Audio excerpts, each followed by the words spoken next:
L'âge avancé des personnages des premiers chapitres de la Genèse est un mystère. Les exégètes ont proposé plusieurs théories. La généalogie en Genèse 5 consigne la lignée des descendants d'Adam qui craignaient Dieu, de laquelle serait par la suite issu le Messie. Il est possible que Dieu ait béni cette lignée en lui accordant une vie d'une durée particulièrement longue à cause de sa piété et de son obéissance. C'est une explication plausible, mais la Bible ne dit nulle part que seuls les individus mentionnés en Genèse 5 ont vécu aussi longtemps. De plus, à part Enoch, Genèse 5 n'identifie aucune de ces personnes comme particulièrement pieuse. Il est probable que tous les hommes de cette époque vivaient plusieurs centaines d'années. Plusieurs facteurs contribuent probablement à cet état de fait.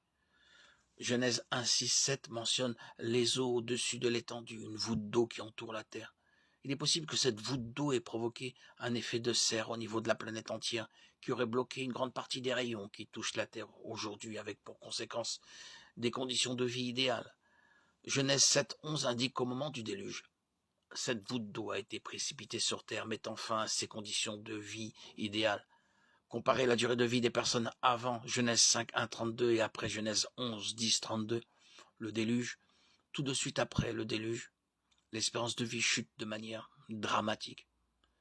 Un autre facteur à prendre en compte est le fait que le code génétique des premières générations après la création n'avait encore développé que de peu de défauts. Adam et Ève ont été créés parfaits.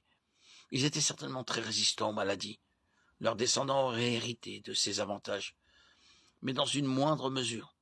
Cependant, avec le temps et à cause du péché, le code génétique humain s'est corrompu, et les êtres humains sont devenus de plus en plus vulnérables aux maladies et à la mort, ce qui a certainement provoqué cette chute vertigineuse de l'espérance de vie.